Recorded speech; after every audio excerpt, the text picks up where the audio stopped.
여보세요? 네, 안녕하세요. 김영구 멘토입니다. 네, 안녕하세요. 네, 감사합니다. 반갑습니다. 어느 종목 궁금해 전화 주셨어요? 네, VPDMC고요. 네.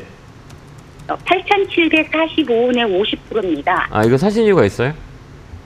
아는 지인분이 소개해서 샀는데 지금 2년 반이 넘도록 고생하고 있어요. 아, 그래요? 이게 뭐 여러 가지 기업, 여러 가지 일을 하거든요. 뭐 화장품도 하고, 뭐 다른 것도 하고, 막 여러 가지 일을 많이 하는 기업 중에 하나예요.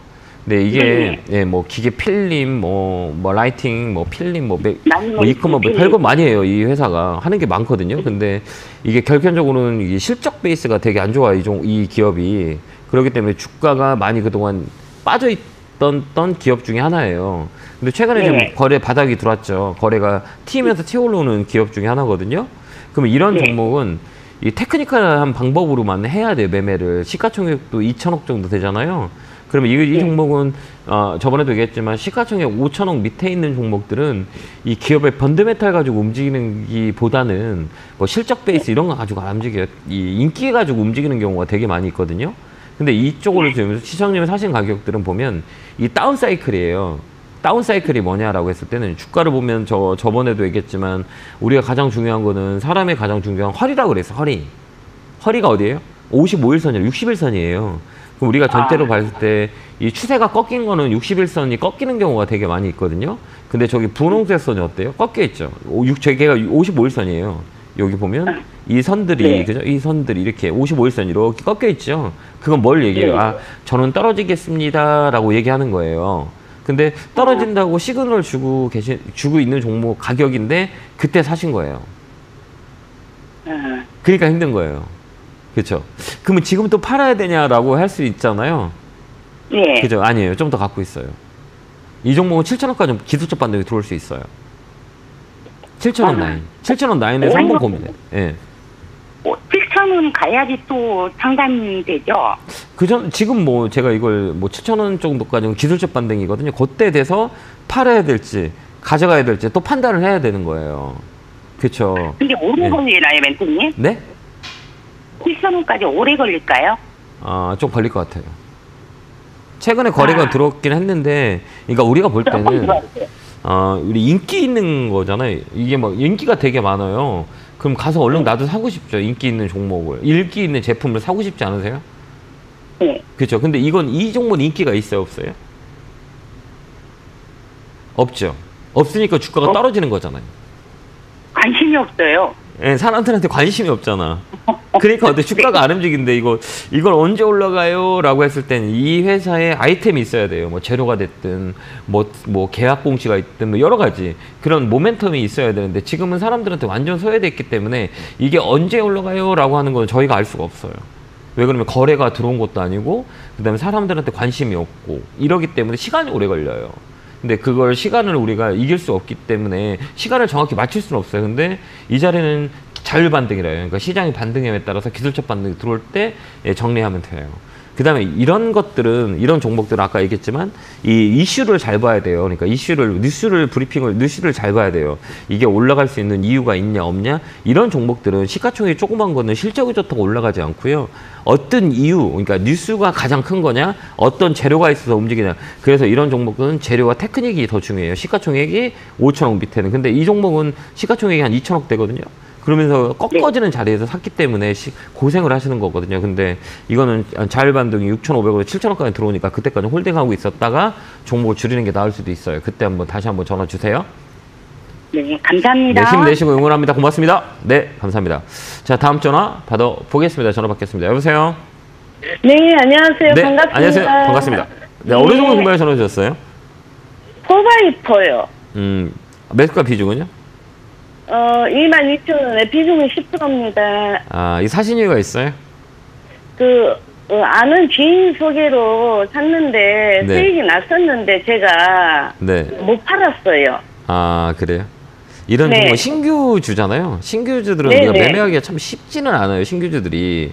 왜 그러냐면 이게 이 단기 매매와 장기 매매가 있는데 신규주는 가격을 만드는 그런 시간적인 베이스가 많이 필요해요. 그렇기 때문에 웬만하면 신규주는 최근에 한 어느 정도 이 사이클이 지난 다음에 매수하는 게 좋아요. 이 회사 실적도 괜찮고 컨텐츠 쪽도 괜찮아요. 근데 뭐냐면 이 가격을 잡는 시간이 되게 많이 필요해요. 그래서 이런 종목은 그 테크니컬이라고 하거든요. 이거 기술적 분석을 해서 기술적으로 매매하는 게 좋거든요. 그러니까 이런 종목 짧게 치는 게 나아요. 그래서 목표가는 얼마 잡으신 거예요? 이 종목이? 저는 한 이번에는 이제 25,000원 정도 보고, 네. 그러니까 이제 그 전문가님이 팔으라는 그 금액에 팔까 싶어서요. 그러니까 잘 보면, 잘 보세요. 이게 지금 이렇게 그래프가 이렇게 있죠. 이 그래프가 쫙 있죠. 지금 보이죠? TV에 이렇게. 이게 수급표예요. 최근 3개월 정도 수급이거든요. 요거는 누구만 사고 있어요? 개인만 사고 있죠. 이렇게죠. 네. 왜 그러면 이게 나머지는 뭐 외국인 기관들 다 매도하고 이거 개인이 물량을 받고 있다는 얘기예요. 그죠? 물량을 개인들이 갖고 있어요. 그럼 뭐냐? 개인들은 이렇게 급한 매매를 많이 하잖아요. 빠른 매매를 많이 하거든요. 그 다음에 시가총액 조그만 거를 이렇게 급등락을 좋아하는 종목들을 많이 해요. 외국인 기관들의 성격은 이 강한, 오랜 시간 동안 끌고 갈 수 있는 종목들을 좋아해서 이 외국인들과 기관들의 포지션은 그 조그만 기업은 안 해요. 다 보면 뭐 시가총액 5천억 이상 되는 것부터 매수가 들어오거든요. 근데 이 종목은 뭐냐, 개인들이 끌어올리는 종목이라고 보면 돼요. 그러면 개인들은 빠른 매매가 이렇게 원하는 걸 줬기 때문에 개인들만 있거든요. 그러면 개인들이 강하게 들어올 때 개인들보다 먼저 팔면 되는 거잖아요. 그죠? 지금 각 개인들 들어와 있게 튀어 올릴 때 팔면 되는 거잖아요. 딱 튀어 올릴 때. 그럼 튀어 올리는 게 어디냐라고 했을 때 25,000원짜리가 맞아요. 잘 보셨어요. 왜 그러면 그 안에 공간이 있잖아요. 왜 그러면 여기를 거래를 봤을 때 여기 딱 보면 여기 보면 거래가 딱 들어왔죠. 이렇게 거래가 들어왔죠. 여기. 네. 그다음에 이게 주가가 밀렸죠. 그럼 여기를 뭐라 그러냐면 우리가 매물이라 그래요. 주가가 밀렸기 이 메인의 자체는 개인들이 많이 갖고 있잖아요. 개인들의 성격은 뭐예요? 올라오면 야 너무 힘들었어. 나 한 달 동안 기다렸어. 너무 힘들어. 올라오면 내 번져놓으면 팔아야 되지라고 하는 사람들이 많이 있겠죠. 그죠? 그 가격이 여기 25,000원대 요 안에 매물이 많이 있어요. 그렇기 때문에 여기는 이 자율공간, 자율반등이라 그래요. 시장도 지금 나쁘진 않잖아요. 생각보다는. 그러니까 여기서 이제 자율반등이 탁 들어와요. 근데 이 기술적 반등이에요. 그래서 이 종목은 24,000원, 25,000원 언저리 오면 매도하는 게 더 나아요. 그래서 신규주들은 거의 추세 자체가 한 번 더 반등이 들어왔다가 이 쌍봉을 만드는 경우 한 번 더 밀려요. 바닥을 한 번 더 테스트 하거든요. 거의 그래요. 그렇기 때문에 이건 짧게 치고 하는 게 훨씬 더 좋아요. 근데 장중 변동성도 세요. 뭐 들어올 때는 뭐 10% 이상도 움직이니까 만약에 장중에 10% 이상 왔다 그럼 팔아버리세요. 그냥. 예. 오래 끌고 가지 마세요. 신규주들은 웬만하면 오래 끌고 안 가는 게 낫고 반등이 세게 들어오면 아까 얘기했던 24,000원, 25,000원 오면 그냥 딱 팔고 수익 챙기는 전략이 맞아요. 알겠죠? 네. 그렇게 한번 대응 한번 해보세요. 네, 전문가님 너무너무 감사합니다. 네, 고맙습니다. 네, 감사합니다. 자, 다음 전화 받아보겠습니다. 전화 받겠습니다. 여보세요? 여보세요? 예, 안녕하세요. 김영구 멘토입니다. 예. 반갑습니다. 저 기가레인 2100에 45%입니다. 기가레인 하셨어요? 예. 이거는 어느 업종의 어느 종목인지 혹시 아세요? 예, 뭐 5G하고 반도체 장비 만드는 걸로 알고 있습니다. 네네. 근데 잘 안 움직이죠. 예. 최근에 다른 그 5G 관련주는 바닥에서 많이 움직여요. 지금 기술적 반등이 들어와가지고. 그러니까 이 종목들은 기가레인 같은 경우는 저는 그렇게 생각해요. 제가 제약바이오도 올해 1월에도 막 많이 빠졌을 때 꼭 팔지 말고 들고 가려는 업종 중에 하나였거든요. 근데 어느 정도 반등이 들어왔어요. 이거는 뭐냐면 이 업황의 퍼포먼스예요. 그러니까 우리가 가장 중요한 거는 삶의 질이거든요. 삶의 질은 지금은 4차 산업의 혁명이라고 얘기하거든요. 이게 근간이 되는 게 뭐냐면 이게 5G예요. 그러니까 양방향 통신이 얼마만큼 자주 하냐에 따라서 이 퍼포먼스가 이루어져요. 뭐 도심항공이라든지 뭐 비행기 위로 날아가는 거, 그다음에 자율주행차, 우리가 손을 놓고 운전할 수 있는 자율주행차, 이런 모든 시스템이, 그다음 메타버스, NFT 이것도 다 근간이 되는 거는 5G라고 봐요. 그러니까 이 업종을 버리면 안 돼요. 그러니까 쭉 끌고 가는 게 훨씬 더 좋다고 저는 개인적으로 보거든요. 지금 2,000원에서 쇼티지가 나왔어요. 그건 뭐냐면 이 코로나의 전국 시국에서 우리가 가장 손해를 봤던 업종들이 있잖아요. 화장품 관련주, 엔터주, 그 다음에 이거 5G도 역시 마찬가지예요. 이게 가장 영향을 줬던 업종 중에 하나인데, 이제 앞으로의 퍼포먼스는 저는 개인적으로 볼 때 장기적으로 봐도 가져가도 걔는 업종이 뭐냐라고 했을 때 5G하고 제약바이오거든요. 그러니까 이거는 굳이 여기 2,000원부터 떨어졌잖아요. 근데 이 종목은 좀 조그마요. 큰 종목은 아니거든요.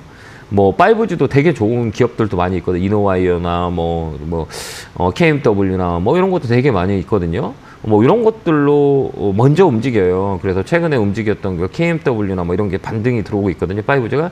그다음에 또 중국에서 정책으로 밀어붙이는 게 5예요. 5 쪽을 중국 시장에 전체적으로 밀고 있는 정책 중에 하나이기 때문에 우리나라도 그 반사이익이 올 거라고 보니 지금 힘들잖아요. 많이 떨어져 있기 때문에 조금만 더 힘드시면 손해 없이 수익 내고 나올 수 있다고 저는 개인적으로 봅니다. 예. 그게 올 맞아요. 전망은 좀 괜찮겠습니까? 전망은 나쁘잖아요. 이거는 전망 따라가는 게 아니고 아까도 얘기했지만 이 시가총액이라 그래요. 이 종목은 얼마? 예. 시가총액이 1,200억이에요. 되게 조그맣거든요. 시적 베이스를 가지고 논하기보다는 업황의 인기도를 따라서 움직여요. 그렇기 때문에 이 인기 트렌드가 만들어지면 또 강하게 움직일 수 있는 가벼운 종목이기 때문에 업황보다는 이 종목의 실적이라든지 이 성장의 크기를 보는 게 아니라 이 전체적인 5G의 흐름을 보아야 되는 거예요. 근데 하반기는 나쁘지 않다고 봅니다. 그러니까 끌고 가는 게 훨씬 더 나아요. 알겠죠? 예. 제 의견은 그래요. 감사합니다. 2,000원까지 오면 딱 전화 한번 주세요. 그때까지 홀딩 의견 드릴게요. 예. 힘내시고 예. 감사합니다. 예, 감사합니다. 네, 고맙습니다.